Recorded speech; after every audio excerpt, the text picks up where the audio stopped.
You're listening to the Real Returns podcast, where we learn how real investments can make a real impact.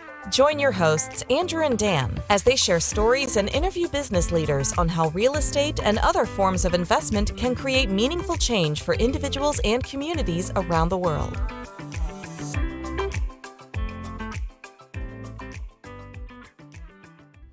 Hello, and welcome back to another episode of the Real Returns podcast. I'm Andrew Reichert, your host, and I'm joined by Dan Croce, my co-host. Dan, how are we doing over there today? I am doing well, Andrew. I'm back in town. I had some vacation these last couple of weeks. Kind of fell out of my typical rhythms, but I'm feeling good today. Got my workout in this morning. You know, when I was on vacation, though, I decided to change up my workout routine a little bit. So I tried these new exercises, which are like a cross between lunges and crunches. It's just called lunches. I would be pretty good at those. I just did a bunch of lunches on my vacation, which was great. That's incredible. And there's this other workout I was trying, a new kind of squats, great for vacation, called diddly squats. I did a bunch of lunches and diddly squats, so highly recommend. Lunches and diddly squats, right up my back alley. In the saddle here. It shows. You look great. Excited. You look like you've been doing lots of lunches and diddly squats. So, Thank you. Awesome. We're going to have a great episode today. I'm really looking forward to this. Dan, would you mind introducing our guests here today? Yeah, I am really excited to have on the show today Allie Swart and Sam Spitzer Sheetz. They are both leaders at Waldron Private Wealth. So it's a wealth management company, and they are passionate about financial literacy and stewardship and making the most of our resources. So Sam and Allie, why don't you guys go ahead and introduce yourselves and tell us about what you do? Yeah, go ahead, Sam. You go first. Okay, awesome. So I guess I'll start by just telling you guys a brief synopsis of my professional background. So I actually sort of stumbled upon finance and wealth management, generally speaking. When I went into college and thought about my professional career, all I knew that I had was sort of like a technical brain. So I followed that into architecture. I thought that I would be an architectural engineer, but quickly realized that to do architecture, you need some form of artistic background, and I do not have any artistic bones in my entire body. So I quickly pivoted to the business school where I found finance, and it was a great fit. Just personally, I'm very, very type A by nature. I'm also an extrovert. So wealth management really sort of marries the problem solving that I'm looking for with like the connection to people that I so desperately crave. So wealth management is just an amazing fit. And in terms of my career trajectory, I started in the mass affluent space. So I did a lot of investment management, a little bit of fund due diligence. And then about 4 years ago, I was headhunted by Waldron to come onto their planning team, where I still work today. And the clientele is very different. We now work with, high and ultra high net worth families. And I'm tasked with doing really advanced financial planning. So my passion in that space is sort of comes as no surprise to it for an extrovert, but it's any planning that really is like emotionally charged. So, think intergenerational wealth transfer, succession planning, even like family dynamic counseling, divorce planning, anything where I can really like connect to people. Very cool. So, How about you, did Allie? you say you did, prior to Waldron, fund due diligence or fun due diligence? Both. It was fun. Fun due diligence. But I also do the fun due I didn't know diligence, due diligence could be fun. Okay. Awesome. Thank you. That's a great overview. Sam, how about you, Allie? Can you give us an introduction? Yeah, so on the personal side, I like to say I'm a mom first and foremost. So I have a 5-year-old and a 3-year-old, which I know you guys both understand a lot about parenting and having little ones. So I would say that is my hardest job, but also my most important job, one that does not come with any type of instruction manual. So you're just kind of going by the day. On the professional side, I tend to work with 3 or 4 main types of clients. I work with a lot of real estate investors, corporate executives, folks that have equity compensation plans, and lastly, business owners, many of them being on the manufacturing side. In addition to working directly with clients at Waldron, I'm the head of our wealth planning team. So I help manage a team of, I believe, 15 individuals so far. And I also take a lot of hand in company projects, my favorite being the Waldron podcast, Wealth Simplified. So That's definitely a passion of mine. I started my career at Fidelity when I was 24 and spent nearly 8 years at Fidelity. And at the tenure, my book of business was about $450 million with about 400 households. And really, I joined Waldron because I saw a company that was serving clients in a deeper way than I was serving clients at Fidelity. I also saw the growth trajectory with Waldron, and the company culture was just, something that I wanted to be a part of. So here we are 5.5 years later into my journey at Waldron. Very cool. And Allie, I know a little bit of your kind of personal story just because we've gotten to know each other recently. I would love to hear how sort of you become passionate about finance. If you wouldn't mind just sharing a little bit of your personal story, that'd be great. Yeah, definitely. Thank you. It's really short and sweet in terms of, I grew up primarily in a single mom, low income household. When my parents were married, they had a lot of stress surrounding their finances. I heard a lot of arguments. I heard a lot of discussions around finance. And so very early on, I just remember thinking I should probably figure out this money thing. And my grandpa also played an important role in that because I was the oldest grandchild, and I vividly remember my mom would take me over to see my grandpa whenever I would get my report cards as a kid. And he would give me $5 for every A that I got. And on top of that, he would talk to my mom and he asked her to take me to the bank to open a passbook savings account to start to save some of that money and earn interest. And I'm probably dating myself with the passbook savings account because some of your listeners may not even know what that is. But you combine a mom and dad household that was very stressed by money. You combine a grandfather who started financial literacy a little bit early in me. And my grandfather was a small business owner, so I worked many summers at his car dealership. I started when I was 12 washing cars, and when I could start to drive, I would run shops or run cars to and from the body shops. He would have me go down to the paint store and ask for paint, pay for paint. And it didn't seem like a big deal at the time, but I look back now and the autonomy that he gave me to be able as like a 15, 16-year-old to go and say, hey, I need this and I need to pay for it and here's what I need. Those lessons, I think, served me very well into my adult life. That's a little bit about what got me into this profession, because at the end of the day, I wanted to be able to help families avoid some of the arguments that I heard my parents have. And that was really the core of why I got into this industry. Yeah, I love that. I love how you've taken a generational trend and turned it around in yourself and become passionate about doing that for future generations, not just your children, but also, others that come into contact with the work that you do and sort of your leadership. So yeah, I really love that. I know another way that you guys are impacting the world is through your podcast, as you mentioned. Maybe Sam, could you tell me a little bit about how you think of impact through your podcast? Tell me about the mission behind Wealth Simplified. Yeah, absolutely. So, when we started the podcast, we found a need where, we have so much incredible education and resources in our firm. There are tons of incredible solutions and techniques that we're implementing with our clients. But as I said, we work with the ultra high net worth and, we're a boutique brand. So not everybody has the resources to work with us and get that type of advice. And we really do try to put it all out there on the podcast. Each episode we hit on sort of a different topic that we find important, retirement planning, business succession planning, insurance, and we will come with answers and solutions. It's not sort of a teaser, hey, come work with us and you'll get this. The goal really is to spread the knowledge and spread the wealth, if you will. Yeah, that's great. What are some of the key takeaways from either the podcast or the work you guys are doing that might be helpful to our listeners that you feel like is a key thing that people either don't know or maybe they have a misconception around? What are some of the big takeaways you try to ingrain in people?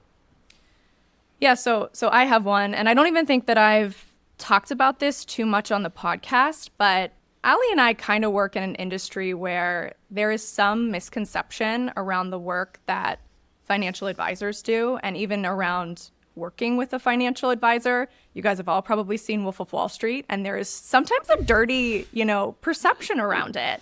And, I've found that frustrating. Anytime I tell somebody what I do for a living, the first question I get is like, oh, tell me your stock picks. And, the truth is I don't have any stock picks because that's not what I do. Certainly there are people at Waldron who focus on investment management, but the value behind what we do really comes in everything that we do above and beyond that. So it's, the estate planning, the tax planning, it's sitting down and having conversations with families about what their vision is and how to bring in their children to those conversations. So we see clients that walk in the door and their first request is like, how can you create an investment portfolio for me that will get me 20% returns year over year over year?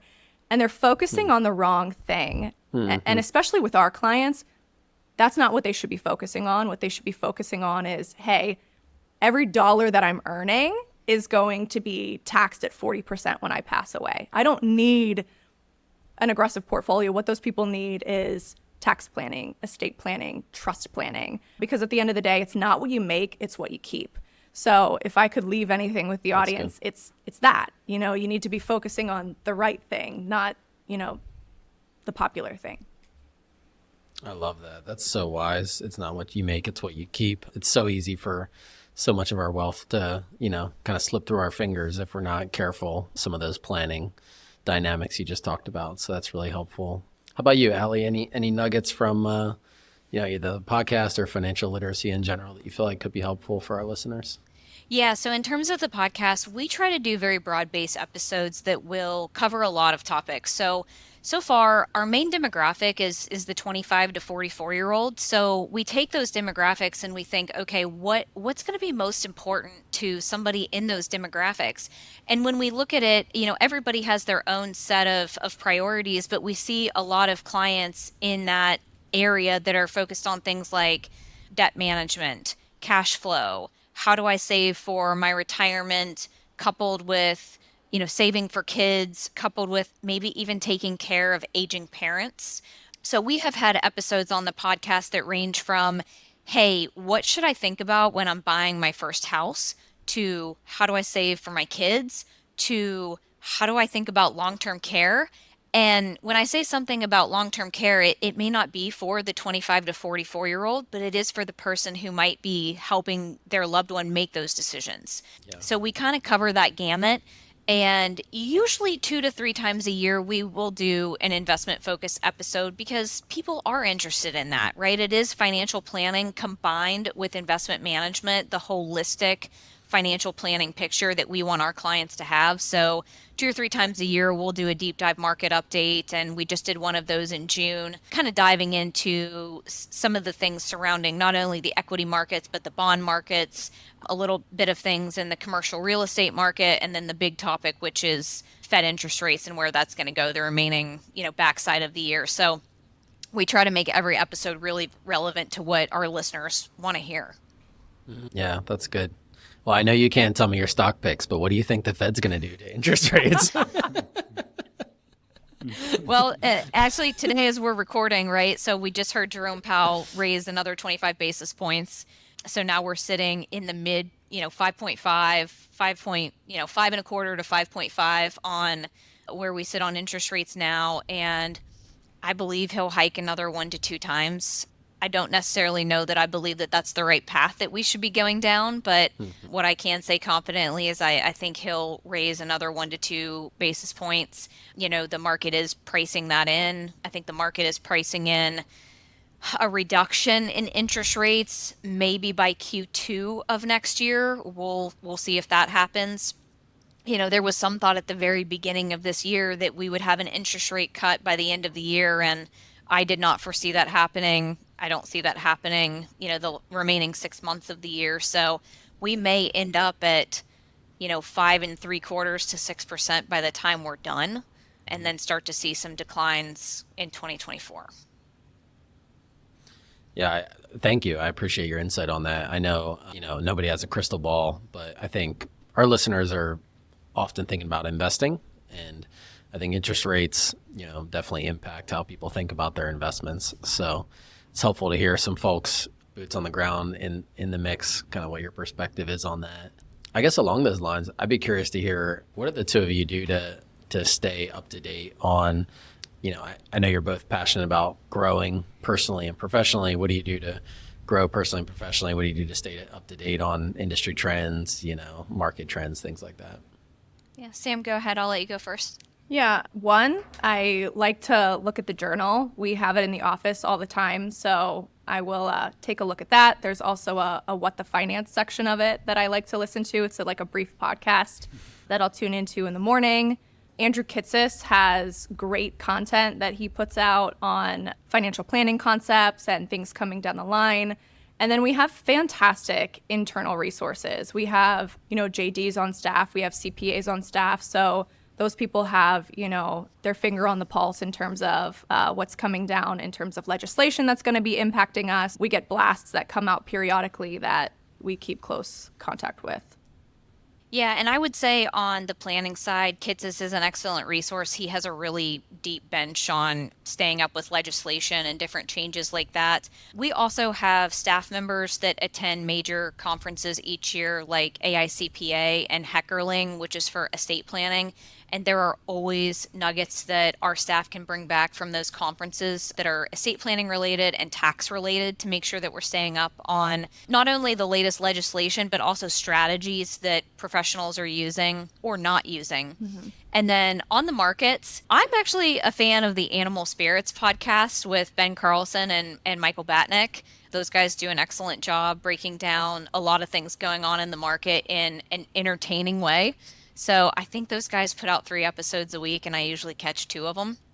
So I do enjoy listening to their market commentary as well as our internal commentary as well.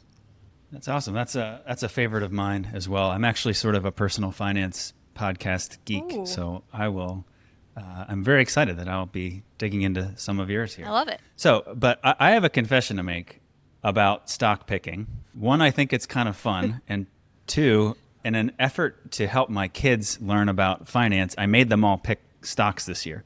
And it's been really fun. I have 4 kids between the ages of 9 and 3. And I made them all pick a stock. I picked one. My wife picked one. We're tracking them throughout the year. It's been a lot of fun, but the one I picked was the S&P, just to sort of hopefully teach a lesson. I'm not winning, unfortunately.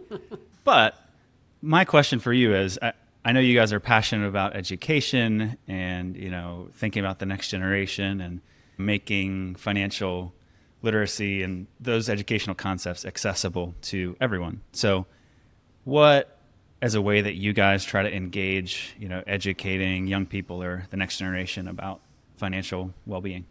I love that question. And I actually love the story that you're sharing about your family. And we do that with some of our clients, except for they have simulations that you can do the same thing without putting money on the line. I would recommend that to your audience. The biggest thing I feel like in terms of, educating the next generation is starting early. So, Allie and I were catching up with Andrew offline and he shared that he had young children. So one of the things that we shared with him is there is a book called The 4 Money Bears that breaks down savings for children in a really basic way. The 4 money bears are, investor bear, giving bear, saver bear, and spender bear. And it kind of teaches them about money in a way that they can comprehend. And then just on the personal side, one of the approaches that I have taken is, my nieces and nephews have so many toys that my sisters have told me time and time again, please do not buy them toys for their birthdays and Christmas. I don't have space for it in my house. So I've opened up 529 accounts for them. And on their birthdays, I'm putting money into an education savings fund for them. It won't last for long because when they're a teenager, I think they'll appreciate that less. When they're a little baby, they don't really know the difference. But it's a good way to kind of set them up for success early. And it's something that we can talk about as the years go on and what it means for them. Yeah, okay. And what I would add to that is because we work with multi-generational wealth families, we've seen things go really, really well with financially educated kids. They're really adults probably by the time they come to us, and probably some not so good choices that were made. So a book that I love is called Raised Healthy, Wealthy, and Wise. And I love this book because it talks about specifically inheritors, but how do you raise an inheritor that's going to have the money values that you want them to have, right? How do you raise a steward of multi-generational wealth? I'll take a step back and say that wealth is relative, listen, somebody may have $10 million and that is wealth. Somebody could have $100,000 and that is wealth to them. It's a very relative concept. So when you think about raising kids, so let's go to little kids, maybe like we all have. The most important thing that I'm trying to instill in my kids right now is just the value of work and work ethic, and the fact that money is earned by doing something. It's not just given to you. You know, I see a lot of, Dan, with you saying you're kind of like a personal finance guru, like you really love that content. I see a lot of personal finance information out there talking about how they're going to make their kids millionaires, and here's how you can make your kid, have $3 million by the time they're 65. I commend that. It's amazing that people are saving for their kids, but I think I want to see more content on how you're also educating your child on what to do with that money, and also thinking about those, first time people who are coming out of college that may have student loan debt, they may have credit card debt, they may be figuring out what to do with their salary. They've never even heard of what a 401k plan is. I would love to send the message to those folks that they should partner with a professional or somebody they trust very early on to get them on the right path and get them saving and doing the right things, because everybody knows the earlier you start, the more successful you're going to be in the long run. And, I saw a statistic the other day that kind of made my brain hurt. If you look at consumers of luxury goods, things like Louis Vuitton, 27% of their market share comes from people that earn under $50,000. And being able to block out the noise of keeping up with the Joneses and all the other things that, like, you go into your 20s and think you might want to have, like luxury goods or a brand new home or a brand new car or things like that.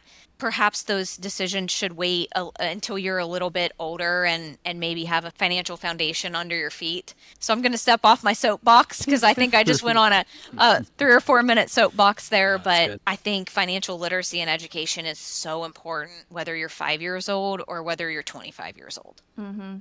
Yeah, we have an analogy that we use from time to time, and the concept is, if you have an individual who has never heard of the game of football, they've never seen a game of football.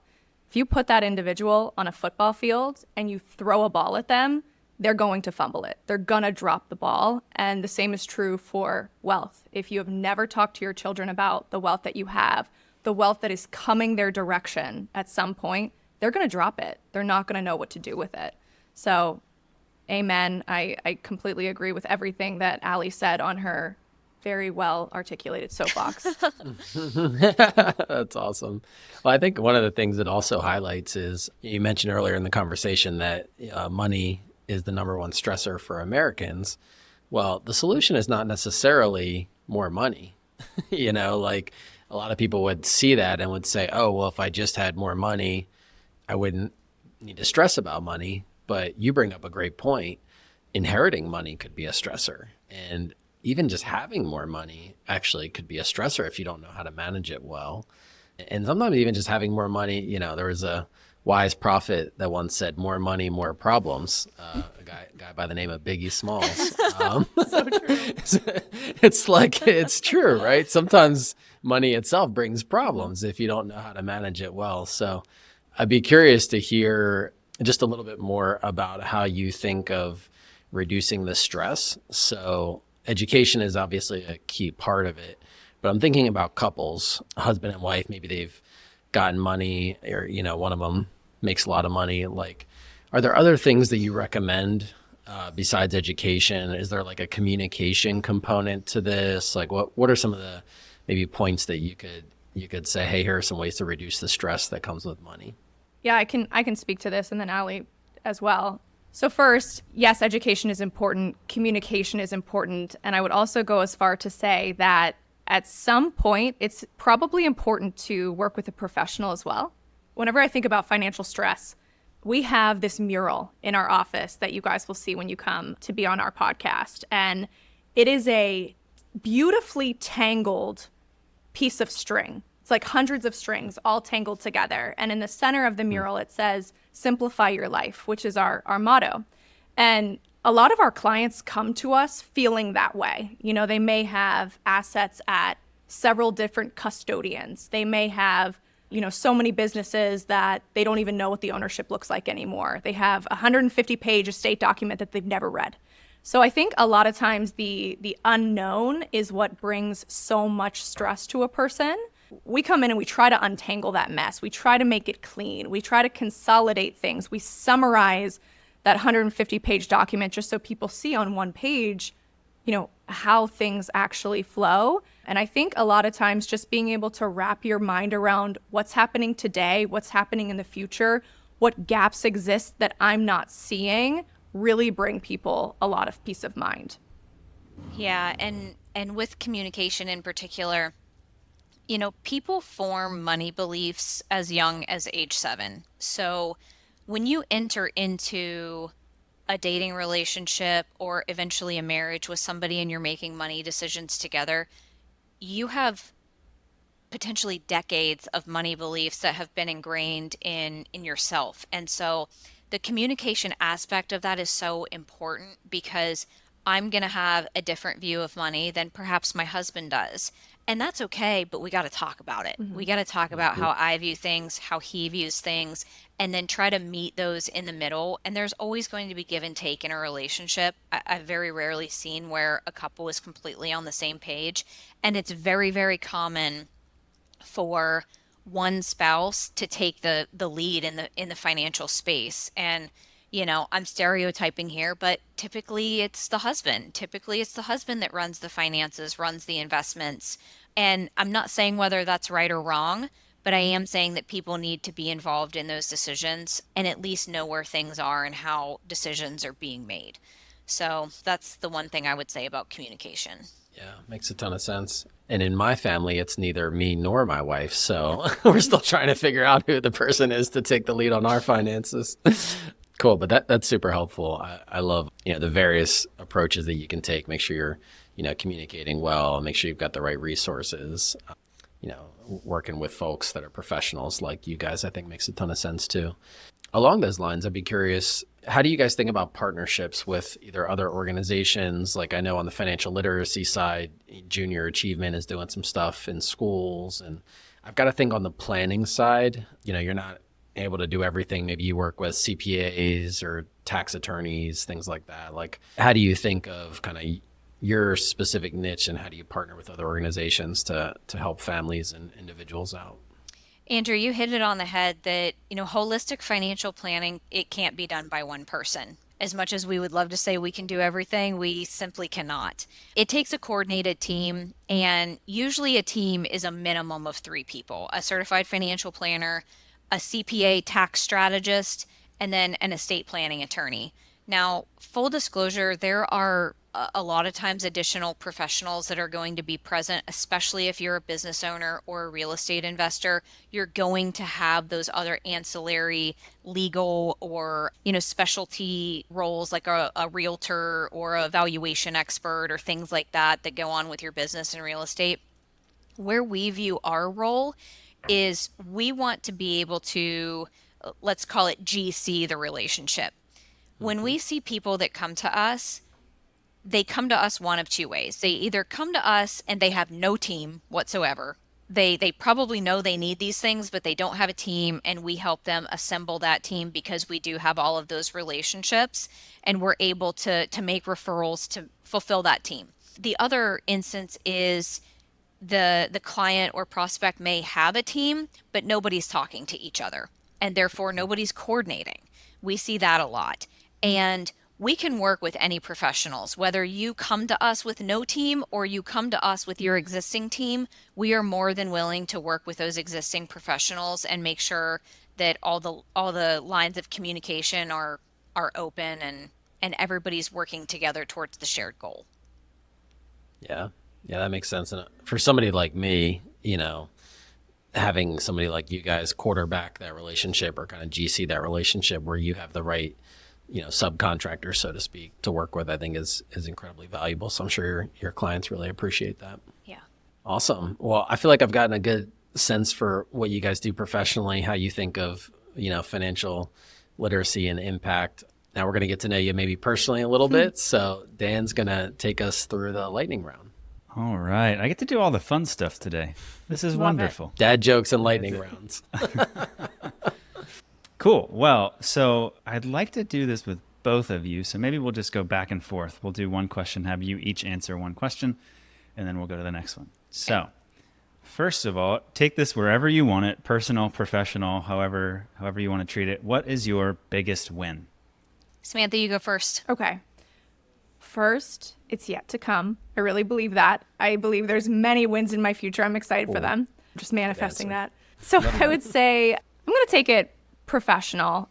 My biggest win to date, we have an award in our firm. It's called the Cultural Beacon Award. And it's awarded each year to the person that best exemplifies our cultural pillars of teamwork and entrepreneurship and all of that. And the winner of the award gets money to use towards various endeavors, and one of them is a charitable endeavor of your choosing. And the year that I won, our firm got together. We did a toy drive for struggling families and children in the Pittsburgh region. And as a group, we raised over $11,000 for these families, and we donated hundreds of backpacks for them that were filled with blankets and school supplies, hats and gloves, toys, and we had the team that we donated it to come in and share some stories, and it was really rewarding. And I'm proud of that. I'm proud for it to be my biggest win to date.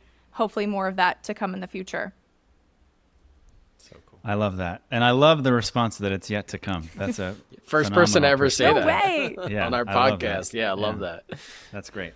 Thank you, Sam. Allie, how about you? Biggest win? So I have to say my answer is nowhere as good as it's yet to come, because I never would have said that, and that's an awesome answer. So I'll go a little bit cheesy on the personal side. I think my biggest win is my husband. I was very lucky to meet my husband. We just mesh on so many levels, and I didn't meet him until I was like 28 or 29. I had completely given up on ever finding anybody. And he's just awesome. He's a great partner. He's a great dad. I travel a lot for work. There's a lot on him when I travel a lot for work. So I feel like I hit the jackpot with a partner in my life. He's definitely listening to this podcast eventually. It's brownie You're gonna points. make sure Send of it to her. Brownie points. That's great. Okay, Sam, what's your favorite movie? Favorite movie? You know, a movie that I watched recently that was excellent is Slumdog Millionaire. Have you guys seen that movie? Oh, yeah, it's an oldie. Yeah, it's been a while. It's an older one. But that I is think a it really came good one. out, I was probably in middle school when it came out, but it's like Yeah. the ultimate rags to riches. There's a love story. There's like a happy ending. It's very heartwarming. So highly encourage the audience to rewatch it or watch it for the first time. That's a great choice. I have to put that back on my radar. And you, Allie? Yeah, so I love all the Star Wars movies. I'm kind of a Star Wars geek. If there is an old Star Wars movie on cable, I'm watching it. And we're generally big fans of the Disney Plus stuff too, like The Mandalorian and Andor and some of those other miniseries that have spun off. So I really enjoy Star Wars stuff. Really fun. How about a favorite food? Mine is mac and cheese. It's been the same since I was like a young child. And to me, it's just the ultimate comfort food. It's like if you're hungover, if you're sad, if you're happy, it's just the perfect food. I feel that. At my wedding, we had a pig roast and a lot of Stouffer's macaroni and cheese. That was Yes. like what So we good. had. So cool. Allie? Tacos. I love any type of taco, and I love trying tacos. So whether it's fish tacos, ground beef tacos, various chicken tacos, if we go to, the beach, and it's always trying like a new fish taco place. I really enjoy tacos. That's a phenomenal choice. Love it. It's a Wednesday today, but I'm going to pretend it's a Tuesday probably and find my way to some tacos later today. What's a current growth edge? What's a way that you're hoping to improve or hone your craft? I'll hit this first. So maybe a little bit embarrassing to say, just because people will think I'm bragging about it. I'm not. I completed 75 hard a couple of months ago. And one of the biggest things that I took away from it was a 5 a.m. wake up. So one of the things about a 75 hard is you need to do 2 45-minute workouts per day. And there was no time in my day to get that second workout in except for at 5 a.m. So I would get up, I'd go for a walk. I started it in February, so it was the winter. And I've maintained that long past the 75 days because no matter what it is that you want to accomplish, whether it be a workout, getting ahead of your workday, I'm sure there's something that people with kids would do at 5 a.m. It's going to give you a step ahead of all of the people who are snoozing until 7 a.m. And I will also say that I am a sleeper. So if I can do it, I feel like anybody can do it. You may have to go to bed at 9:30, but I really do think it's improved my energy, my work-life balance, all of it. Awesome. Are the diddly squats and lunches a part of the 75 I mean, if you hard, do it for 45 minutes, maybe. 45-minute lunch, you can do that. That is great. That's really inspiring. I actually don't know much about that program, so I'll have to look into it. But thank you for sharing. And Allie, how about you? How do you want to grow? Yeah, so I'll take this to the professional side. I'm really proud of Waldron in terms of our ability to try to assess what our clients need that we're not offering. We're constantly asking ourselves, how can we provide more value to our clients? What other clients can we reach out in the marketplace, whether that's demographic or service-based or values-based? And we've taken on 2 kind of new initiatives over the past 18 months or so to try to provide more value, not only to our existing clients, but potential clients that may come into the firm. So one of those is offering personal CFO services. It was kind of brought to our attention that our clients would really like those personal CFO services by nature of we work with a lot of business owners or people that have sold their business. And a lot of times when you sell a business, you kind of had somebody in your business that was sort of doing your personal CFO stuff, and you lose that whenever you sell a business. So we have taken on several clients that have wanted personal CFO services. And that was something that we asked ourselves, like, what could our clients need from us that we're not offering? So that's an example of a growth edge on the professional side. It's brilliant. Andrew and I have talked about that. There's a great need for that, and glad to hear you guys are tipping your toes in the water with that. Yeah. So I'm sure it's much needed by your clients. Yeah. Lastly, how can people connect with you guys? You have your own podcasts, but yeah, what's the easiest way for our listeners to get in touch with you guys? Yeah, so definitely check us out on the podcast. It's Wealth Simplified with Waldron Private Wealth. Samantha and I are the hosts of that. You can find us at waldronpw.com. So both, find us on the website, track us down. We'd love to hear from you. Well, thank you so much, Allie and Samantha, for being on the podcast today. I know I learned a ton about not just personal wealth, but the impact of financial education, practical ways in which we can actually reduce our stress caused by finances by doing some real practical steps in our lives. So thank you again for being on the podcast. Thanks for our listeners for listening in, and we'll catch you next time. Thank you. Thank you. No portion of this podcast episode serves as the receipt of or as a substitute for personalized investment advice from Waldron or any other investment professional of your choosing. A copy of Waldron's current written disclosure brochure discussing Waldron's advisory services and fees is available upon request or at www.waldronprivatewealth.com. Thank you for joining us for this episode of the Real Returns Podcast. We hope that you learned something new about how you can invest to make a lasting impact on those around you. Please be sure to subscribe to our show wherever you listen to your podcasts, leave us a review, and share about us on social media. We hope you will join us for our next episode, where we will be continuing the conversation around impactful real estate investing.